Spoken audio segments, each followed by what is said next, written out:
ದೇಶದ 14ನೇ ರಾಷ್ಟ್ರಪತಿ ಚುನಾವಣೆಯ ಮತ ಎಣಿಕೆ ಇಂದು ದಿಲ್ಲಿಯಲ್ಲಿ ಸಂಸತ್ ಭವನದಲ್ಲಿ ನಡೆಯುತ್ತೆ. ಬೆಳಗ್ಗೆ 11 ಗಂಟೆಗೆ ಮತ ಎಣಿಕೆ ಆರಂಭವಾಗಲಿದ್ದು ಮಧ್ಯಾಹ್ನ 3 ಗಂಟೆವರೆಗೂ ಕೂಡ ಕೌಂಟಿಂಗ್ ನಡೆಯುತ್ತೆ.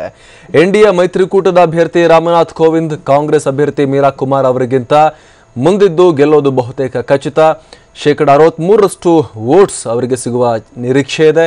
ಹೀಗಾಗಿ ರಾಮನಾಥ್ ಕೋವಿಂದ್ ಅವರ ಗೆಲುವು ನಿಚ್ಚಳ. ಸಂಜೆ 5 ಗಂಟೆ ವೇಳೆಗೆ ಅಧಿಕೃತವಾಗಿ ಫಲಿತಾಂಶವನ್ನು ಪ್ರಕಟಿಸುವ ನಿರೀಕ್ಷೆ ಇದೆ. ಒಟ್ಟು 4 ಟೇಬಲ್ಗಳನ್ನು ಸ್ಥಾಪಿಸಲಾಗಿದೆ. ಮೊದಲು ಸಂಸತ್ ಭವನದ ಮತಗಟ್ಟೆಯ ಮತಗಳ ಎಣಿಕೆ ನಡೆಯುತ್ತೆ.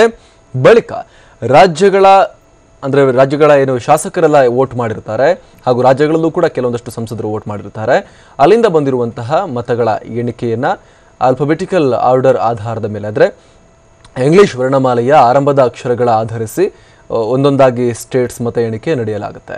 ಒಟ್ಟು 8 ಸುತ್ತಿನ ಮತ ಎಣಿಕೆ ಇದ್ದು ಪ್ರತಿ ಸುತ್ತಿನ ಮುನ್ನಡೆ ಹಿನ್ನಡೆಗಳನ್ನು ಕೂಡ ಬಹಿರಂಗಪಡಿಸಲಾಗುತ್ತೆ. 99% ರೆಕಾರ್ಡ್ ವೋಟಿಂಗ್ ಈ ಸಲ ಆಗಿದೆ.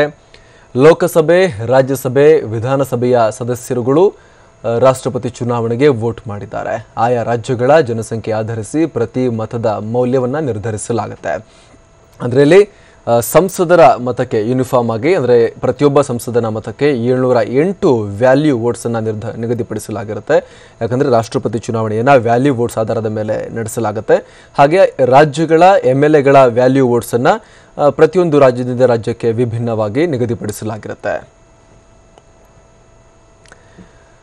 ಈ ಬಗ್ಗೆ ಮತ್ತಷ್ಟು ಮಾಹಿತಿಯನ್ನು ಕೊಡ್ತಾರೆ ನಮ್ಮ ಪ್ರತಿನಿಧಿ ಚಂದ್ರಮೋಹನ್. ರಾಷ್ಟ್ರಪತಿ ಚುನಾವಣೆಯ ಕೌಂಟಿಂಗ್ ಈಗ ನಡೀತಾ ಇದೆ. ಬಹುತೇಕ ನಿಚ್ಚಳ ಯಾರು ಗೆಲ್ತಾರೆ ಅಂತ ಆಲ್ರೆಡಿ ಖಚಿತ ಆಗಿದೆ. ಸೊ ಈ ಹಂತದಲ್ಲಿ ಸಾಕಷ್ಟು ಕನ್ಫ್ಯೂಷನ್ ಇರುತ್ತೆ. ರಾಷ್ಟ್ರಪತಿ ಚುನಾವಣೆಗೆ ವೋಟಿಂಗ್ ಹೆಂಗೆ ನಡೆಯುತ್ತೆ, ಹೆಂಗೆ ಕೌಂಟಿಂಗ್ ನಡೆಯುತ್ತೆ ಅಂತ ಈ ಬಗ್ಗೆ ಯಾವ ರೀತಿ ವಿವರಿಸಬಹುದು ಚಂದ್ರಮೋಹನ್?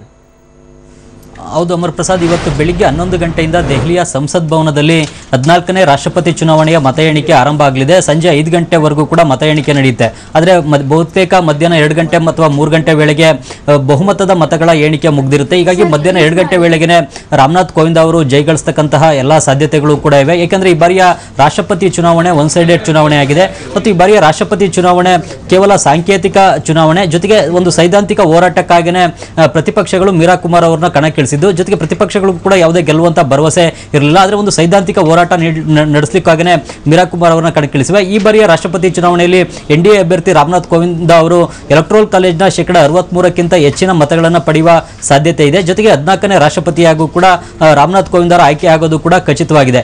ಈಗ ಇವತ್ತು ಅಧಿಕೃತವಾಗಿ ಮತಗಳನ್ನು ಎಣಿಕೆ ಮಾಡಿ ರಾಮನಾಥ್ ಕೋವಿಂದ್ ಅವರನ್ನ ವಿಜಯಿ ಅಂತ ಘೋಷಣೆ ಮಾಡೋದಷ್ಟೇ ಈಗ ಉಳಿದಿರುವಂತಹ ಕೆಲಸ. ಇದನ್ನು ಇವತ್ತು ಮಾಡಲಾಗುತ್ತೆ. ಇವತ್ತು ಮುಖ್ಯವಾಗಿ ಮೊದಲಿಗೆ ಎಲ್ಲ ಸಂಸದರ ಮತಗಳನ್ನು ಎಣಿಕೆ ಮಾಡಲಾಗುತ್ತೆ. ಬಳಿಕ ರಾಜ್ಯಗಳ ಮತವನ್ನು ಎಣಿಕೆ ಮಾಡಲಾಗುತ್ತೆ. ಮುಖ್ಯವಾಗಿ ರಾಷ್ಟ್ರಪತಿ ಚುನಾವಣೆಯಲ್ಲಿ ಸಂಸದರ ಮತಗಳ ಮೌಲ್ಯಕ್ಕೆ ಒಂದು ಮೌಲ್ಯ ಇದ್ರೆ ಶಾಸಕರ ಮತಕ್ಕೆ ಮತ್ತೊಂದು ಮೌಲ್ಯ ಇದೆ. ಜೊತೆಗೆ ಶಾಸಕರ ಮತಗಳಲ್ಲೂ ಕೂಡ ರಾಜ್ಯಗಳಿಂದ ರಾಜ್ಯಕ್ಕೆ ಶಾಸಕರ ಮತದ ಮೌಲ್ಯ ಬೇರೆ ಬೇರೆ ಆಗಿದೆ. ರಾಜ್ಯಗಳ ಜನಸಂಖ್ಯೆ ಆಧಾರದ ಮೇಲೆ ಶಾಸಕರ ಮತದ ಮೌಲ್ಯವನ್ನು ನಿರ್ಧಾರವನ್ನು ಮಾಡಲಾಗುತ್ತೆ. ಮುಖ್ಯವಾಗಿ ನಮ್ಮ ದೇಶದಲ್ಲಿ 1971ರ ಜನಗಣತಿ ಆಧಾರದ ಮೇಲೆ ಈಗಲೂ ಕೂಡ ರಾಷ್ಟ್ರಪತಿ ಚುನಾವಣೆಯಲ್ಲಿ ಶಾಸಕರ ಮತದ ಮೌಲ್ಯವನ್ನು ನಿರ್ಧರಿಸಲಾಗುತ್ತೆ. ಏಕೆಂತಂದ್ರೆ ದೇಶದ ಜನಸಂಖ್ಯೆ ಪ್ರತಿನಿತ್ಯ ಕೂಡ ಬದಲಾಗ್ತಾ ಹೋಗ್ತಾ ಇರುತ್ತೆ. ಆ ಕಾರಣಕ್ಕಾಗಿಯೇ 84ನೇ ತಿದ್ದುಪಡಿಯ ಮೂಲಕ 1971ರ ಜನಸಂಖ್ಯೆಯನ್ನು ಆಧಾರವಾಗಿ ಇಟ್ಟುಕೊಂಡು ಶಾಸಕರ ಮತದ ಮೌಲ್ಯವನ್ನು ನಿರ್ಧಾರ ಮಾಡಬೇಕು ಅಂತೇಳಿ ತೀರ್ಮಾನವನ್ನು ತೆಗೆದುಕೊಳ್ಳಲಾಗಿದೆ. ಹೀಗಾಗಿ 1971ರ ಜನಗಣತಿಯ ಪ್ರಕಾರ ಕರ್ನಾಟಕ ರಾಜ್ಯದ ಜನಸಂಖ್ಯೆ 2,92,99,014. ಈ ಸಂಖ್ಯೆಯನ್ನ ಮುಖ್ಯವಾಗಿ ರಾಜ್ಯದ ಒಟ್ಟು ಶಾಸಕರ ಸಂಖ್ಯೆಯಾದ 224ರಿಂದ ಮೊದಲಿಗೆ ಭಾಗಿಸಬೇಕು. ಬಳಿಕ ಬಂದ ಮೌಲ್ಯವನ್ನು ಮತ್ತೆ 1000ದಿಂದ ಭಾಗಿಸಬೇಕು. ಅದಾದ ಬಳಿಕ ಬಂದ ಮೌಲ್ಯವೇ ಶಾಸಕರ ಮತದ ಪ್ರತಿಯೊಬ್ಬ ಶಾಸಕನ ಮತದ ಮೌಲ್ಯ ಆಗಿರುತ್ತೆ. ಈಗ 2,92,99,014 ಸಂಖ್ಯೆಯನ್ನು 224ರಿಂದ ಭಾಗಿಸಿ ಬಳಿಕ ಮತ್ತೆ 1000ದಿಂದ ಭಾಗಿಸಿದಾಗ 130.799 ಸಂಖ್ಯೆ ಸಿಗುತ್ತೆ. ಅಂದ್ರೆ ಇದರ ರೌಂಡ್ ಅಪ್ ಸಂಖ್ಯೆ 131. ಹಾಗಾಗಿ ನಮ್ಮ ಕರ್ನಾಟಕ ರಾಜ್ಯದ ಪ್ರತಿಯೊಬ್ಬ ಶಾಸಕನ ಮತದ ಮೌಲ್ಯ 131 ಅಂತ ನಿರ್ಧಾರವನ್ನು ಮಾಡಲಾಗಿದೆ. ಆದರೆ ಸಿಕ್ಕಿಂ ರಾಜ್ಯದ ಜನಸಂಖ್ಯೆಯಿಂದ ಅಲ್ಲಿನ ಶಾಸಕರ ಒಟ್ಟು ಮತದ ಮೌಲ್ಯವನ್ನು ಭಾಗಿಸಿ ಬಳಿಕ ಮತ್ತೆ 1000ದಿಂದ ಆ ಸಂಖ್ಯೆಯನ್ನು ಭಾಗಿಸಿದಾಗ ಸಂಖ್ಯೆ ಕೇವಲ 7 ಬರುತ್ತೆ. ಹಾಗಾಗಿ ಸಿಕ್ಕಿಂ ರಾಜ್ಯದ ಶಾಸಕರ ಪ್ರತಿಯೊಂದು ಮತದ ಮೌಲ್ಯ ಕೇವಲ 7 ಮಾತ್ರ ಆಗಿರುತ್ತೆ. ಆದರೆ ನಮ್ಮ ರಾಜ್ಯದ ಜನಸಂಖ್ಯೆ ಜಾಸ್ತಿ ಇದ್ದಿದ್ರಿಂದಾಗಿ ಮತ್ತು ಇಲ್ಲಿನ ಶಾಸಕರ ಸಂಖ್ಯೆ ಕೂಡ ಜಾಸ್ತಿ ಇದ್ದಿದ್ರಾಗಿ ನಮ್ಮ ರಾಜ್ಯದ ಪ್ರತಿಯೊಬ್ಬ ಶಾಸಕರ ಮತದ ಮೌಲ್ಯ 131 ಆಗಿದೆ. ಇನ್ನು ಈ ಸಂಸದರ ಮತದ ಮೌಲ್ಯವನ್ನು ಹೇಗೆ ನಿರ್ಧರಿಸಲಾಗುತ್ತೆ ಅಂದ್ರೆ, ಸಂಸದರ ಮತದ ಮೌಲ್ಯ ಅಳಿಲಿಕ್ಕೆ ಮೊದಲು ದೇಶದ ಎಲ್ಲ ಶಾಸಕರ ಒಟ್ಟು ಮತದ ಮೌಲ್ಯವನ್ನು ಸಂಸದರ ಸಂಖ್ಯೆಯಿಂದ ಭಾಗಿಸಬೇಕು. ಈಗ ದೇಶದ ಎಲ್ಲ ಶಾಸಕರ ಒಟ್ಟು ಮತದ ಮೌಲ್ಯ 5,49,495 ಇದೆ. ಇದನ್ನ ಒಟ್ಟು ಸಂಸದರ ಸಂಸದರ ಸಂಖ್ಯೆ ಅಂದ್ರೆ 776. ಈ 776ರಿಂದ ಭಾಗಿಸಿದಾಗ 708 ಬರುತ್ತೆ. ಇದು 708ನೇ ಈಗ ಪ್ರತಿಯೊಬ್ಬ ಸಂಸದನ ಮತದ ಮೌಲ್ಯವಾಗಿದೆ. ಹೀಗೆ ಈ ಮತದ ಮೌಲ್ಯಗಳ ಆಧಾರದ ಮೇಲೆ ಈಗ ರಾಷ್ಟ್ರಪತಿ ಚುನಾವಣೆಯಲ್ಲಿ ಮತದ ಎಣಿಕೆಯನ್ನು ಮಾಡಲಾಗುತ್ತೆ. ಮುಖ್ಯವಾಗಿ ಈ ಬಾರಿಯ ರಾಷ್ಟ್ರಪತಿ ಚುನಾವಣೆಯಲ್ಲಿ ಸಂಸದರು ಮತ್ತು ಶಾಸಕರ ಒಟ್ಟು ಮತದ ಮೌಲ್ಯ 10,98,903 ಇದೆ.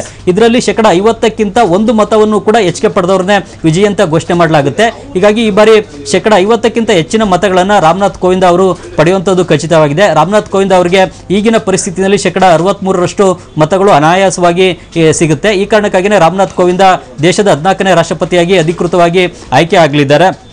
ಕಳೆದ ರಾಷ್ಟ್ರಪತಿ ಚುನಾವಣೆಯಲ್ಲಿ ಪ್ರಣಬ್ ಮುಖರ್ಜಿ ಅವರಿಗೆ 7,13,763 ಮೌಲ್ಯದ ಮತಗಳು ಬಂದಿದ್ವು. ಆದರೆ ಈ ಬಾರಿ ರಾಮನಾಥ್ ಕೋವಿಂದ್ ಅವರಿಗೆ ಅದಕ್ಕಿಂತ ಹೆಚ್ಚಿನ ಸಂಖ್ಯೆಯ ಮೌಲ್ಯದ ಮತಗಳು ಸಿಗ್ತಕ್ಕಂತಹ ಎಲ್ಲ ಸಾಧ್ಯತೆಗಳು ಕೂಡ ಇವೆ.